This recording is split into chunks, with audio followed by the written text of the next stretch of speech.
आप लंबे समय से मतलब वामपंथ आंदोलन से जुड़े रहे, कहें तो आपने ही बतलाया कि पहली कक्षा से ही जुड़े रहे और कामरेड विनोद मिश्र से लेकर कई दिग्गजों के साथ आपने काम भी किया है। तो इस दौरान अक्सर हम लोग टीवी में भी देखते थे कि कई बार आप लाठी खा रहे हैं, ये खा, तो संघर्ष के दिनों की कुछ बातों को साझा करना चाहेंगे आप कि कितनी कठिनाइयाँ आपको आई थी उस दौरान? उस तरह का हमको देखिए पर्सनली बहुत तो सच में झेलना नहीं पड़ा।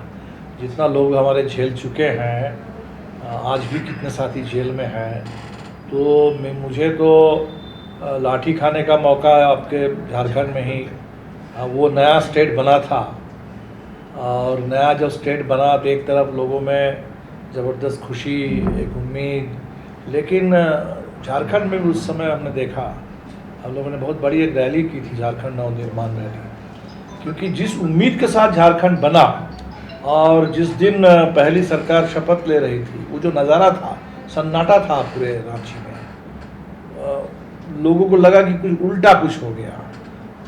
जो जिस पार्टी का कोई लेना देना नहीं था झारखंड आंदोलन से, उसकी सरकार बन गई संयोग से। जो झारखंड नाम तक नहीं चाहते थे कि वनांचल नाम से स्टेट का नाम हो, जिसको नाम से भी एक तरीके से परहेज था, आपत्ति थी कि झारखंड नाम, तो संयोग से उसी के हाथ में सरकार आ गई। और सरकार आने के तुरंत बाद तबकरा में जो गोली चली, तो जिस बात के लिए झारखंड है, जल जंगल ज़मीन, आदिवासियों के अधिकार, अब वो वहाँ इस तरीके से पूरा गोली शुरू से ही जो शुरुआत हुई, उससे पहले डोरांडा में जिस तरह से गोली चली, तो एक शुरुआत बहुत गलत हुई। तो हम लोगों ने एक विधानसभा को घेरने का कार्यक्रम लिया था, प्रदर्शन करने का, और हमें भी आइडिया नहीं था प्रदर्शन के लिए। हम लोग जैसे आगे बढ़े तो लगा कि शायद लोग तैयार थे कि आने दो, इन लोगों को मज़ा चखाते हैं आज।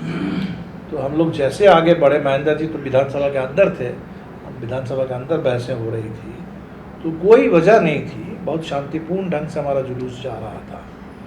और लेकिन एक लगा कि कोई पूर्व नियोजित किसी आइडिया के साथ ज़बरदस्त लोगों के ऊपर लाठीचार्ज किया गया और हमें तो लगता है रात 2 बजे तक थाने में रखा। 2 बजे के बाद शायद जा कर के मजिस्ट्रेट के पास ले गए। तो वो 15 दिन का अनुभव है, उसमें बहुत ज़्यादा मैंने उस तरह से कठिन तो कुछ नहीं था, बहुत कुछ झेलना नहीं पड़ा था, लेकिन ये ज़रूर लग गया था उसी समय जो आज पूरे हिंदुस्तान महसूस कर रहा है भारतीय जनता पार्टी के राज में, मोदी जी के राज में, कि किस तरह से पूरे लोकतंत्र को ख़त्म किया जा रहा है। तो कह सकते हैं कि उसका एक छोटा सा टेस्ट बहुत पहले ही व्यक्तिगत तौर पर भी, प्रत्यक्ष रूप से भी हमको मिल गया था। और बाकी तो पार्टी में, पार्टी ही संघर्ष की पार्टी है और लगातार शहादतें देखना, जनसंहार देखना, महेंद्र जी जैसे बड़े नेता, उनकी शहादत, तो ये तो हम लोगों को एक तरीके से ही देखते देखते हम लोग बड़े हुए हैं।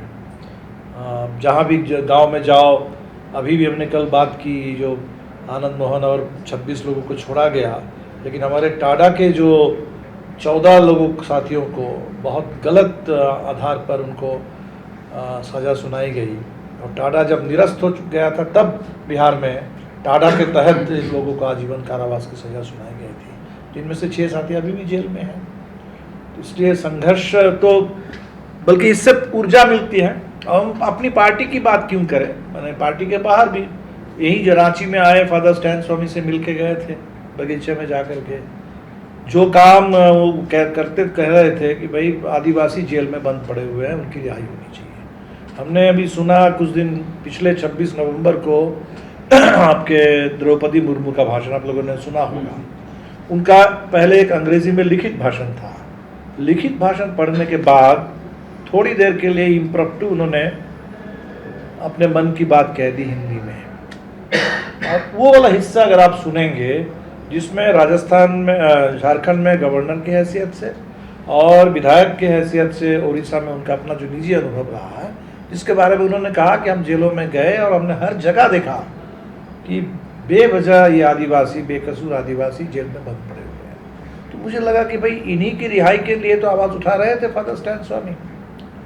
और जिनको आपने विस्थापन के विरोध में बोलते थे इसलिए उनको आपने विस्थापित किया, रांची से उठा करके पुणे में आप ले गए, और कैदियों के लिए कहते थे आवाज़ उठाते थे इसीलिए उनको अपने जेल में डाला और जेल में ही उनका निधन हुआ।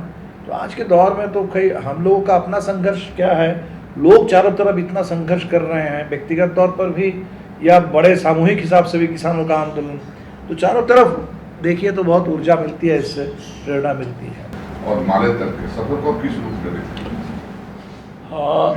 देखिए IPF जब बना हम लोगों का 1982 में, तो उन दिनों पार्टी हमारी अंडरग्राउंड पार्टी थी, और जो हमने कहा 77 में चुनाव के बाद, उस समय तो चुनाव भी नहीं लड़ा करते थे हम लोग, लेकिन 77 के चुनाव ने हम लोगों को काफ़ी बहुत कुछ सिखाया कि चुनाव से भी बड़े बदलाव आते हैं, चुनाव में भी गरीबों के लिए, शोषितों के लिए कुछ कहने का मौका मिल सकता है, तो उसको काम में लगाना चाहिए।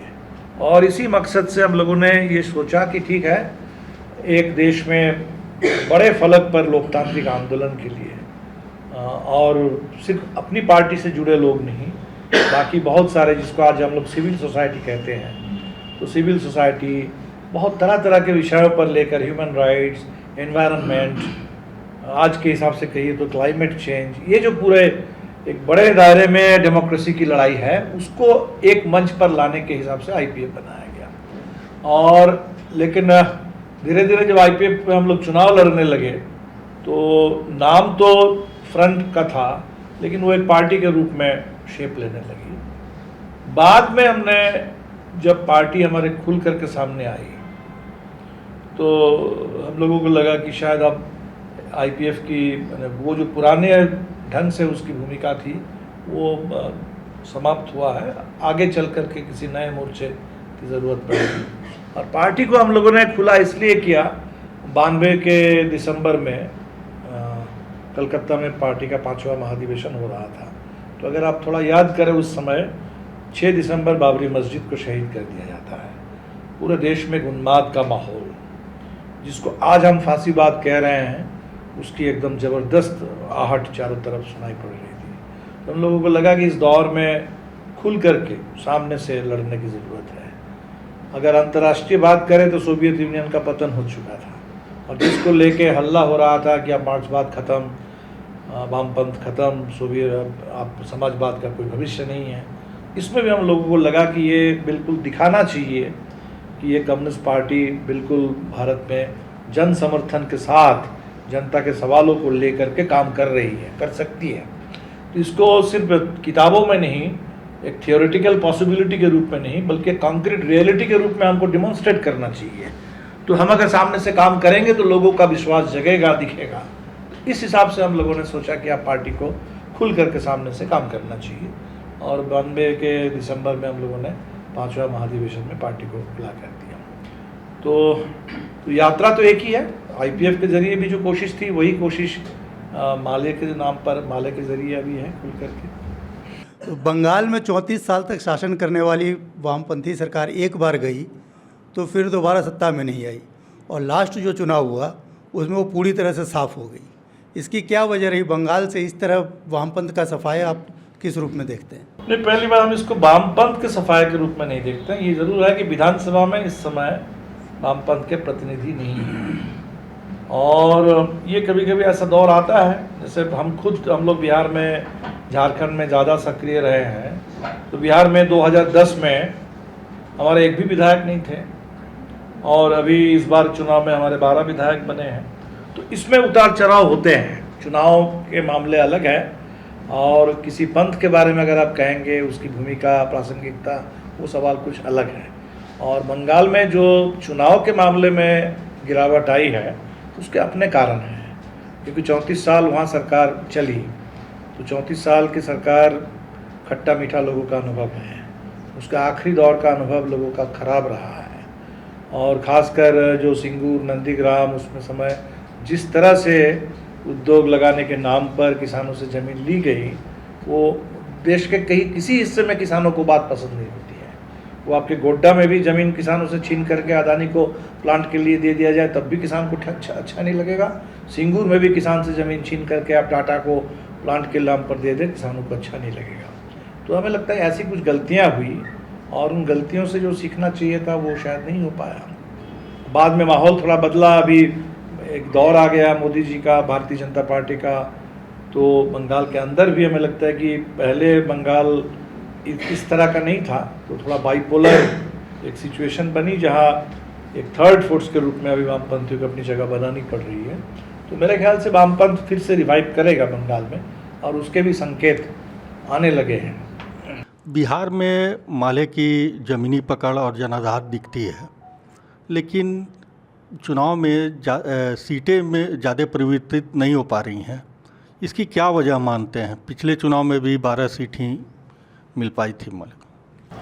अभी ज़रूर चलो, अच्छा लगा, अपने 12 को बहुत ज़्यादा नहीं माना। बहुत सारे लोगों को लगा कि माले वालों को इतनी सीटें कहाँ से मिल गई। तो बात ये सही है, इसमें दो बात है। देखिए, किसी भी कम्युनिस्ट पार्टी के लिए हम गरीबों की पार्टी है, हाशिए में रहने वाले लोगों की पार्टी है। तो जो समाज में लोगों की जो स्थिति है, अर्थव्यवस्था में लोगों की जो स्थिति है, संघर्षों के बल पर हम राजनीति में अपनी जगह बनाते हैं। लेकिन यहाँ हम ये कल्पना नहीं कर सकते हैं कि राजनीति में कोई बिल्कुल उल्टी कोई स्थिति होगी।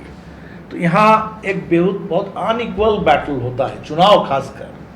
चुनाव आप लोगों से तो बात छुपी हुई नहीं है। चुनाव जैसे आएगा, जैसे मीडिया में ही हम लोग बात करते हैं कि साल भर हम लोगों का कवरेज मिलेगा, जैसे ही चुनाव आएगा मीडिया से गायब, छोटी पार्टियां गायब, लेफ्ट के पार्टियां गायब, उसमें से आपको लगेगा ही नहीं कोई चुनाव मैदान में है। तो इसलिए चुनाव बिल्कुल एक बहुत अनइक्वल बैटल होता है और चुनाव में सबसे कम रिफ्लेक्शन देखने को मिलता है, सबसे कम। इसीलिए जो एक्चुअल ताकत है, जो जनाधार है, उसका बहुत कम, मैंने डिस्प्रोपोर्शनेटली कम रिफ्लेक्शन आपको मिलेगा। दूसरी बात है कि चुनाव धीरे धीरे बहुत पोलराइज्ड इलेक्शन हो रहे हैं और हम लोग जो भी लड़ते रहे हैं, जीतते रहे हैं इंडिपेंडेंटली। महेंद्र जी जब पहली बार जीते थे बगोदर में, मेरे ख्याल से 20,000 के आसपास वोट ला करके जीते थे। अभी विनोद जी जीत रहे हैं तो लाख के करीब वोट लाना पड़ रहा है जीतने के लिए। तो जाहिर सी बात है कि चुनाव में जब इतने पोलराइज्ड इलेक्शन होते हैं तो वहाँ इंडिपेंडेंटली लड़ करके उस तरह से वोट हासिल करना उतना ज़्यादा बहुत कठिन हो जाता है। तो अभी इस बार पहली बार हम लोग बिहार में इस प्रयोग में गए थे, जो परिस्थिति की मांग थी एक महागठबंधन में, और उसमें जाने से सबको ही फ़ायदा हुआ। जैसे हम लोगों को भी जो हमारा वोट बढ़ता था, तो उसमें हम लोगों को भी थोड़ा बेहतर रिजल्ट मिला। 19 सीट्स में लड़ करके हम 12 जीते। सबसे highest strike rate Bihar election में हमारा ही था, 19 में 12। और हमारी वजह से महागठबंधन के जो अन्य हमारे सहयोगी दल, राष्ट्रीय जनता दल हो या कांग्रेस पार्टी हो, निश्चित तौर पर उनको भी फायदा मिला है। तो वोटों का बंटवारा, बिखराव, अगर इसको रोका जाए तो उससे भी एक फ़र्क पड़ता है। प्रभातखबर.com, विश्वास वही, रफ्तार नहीं।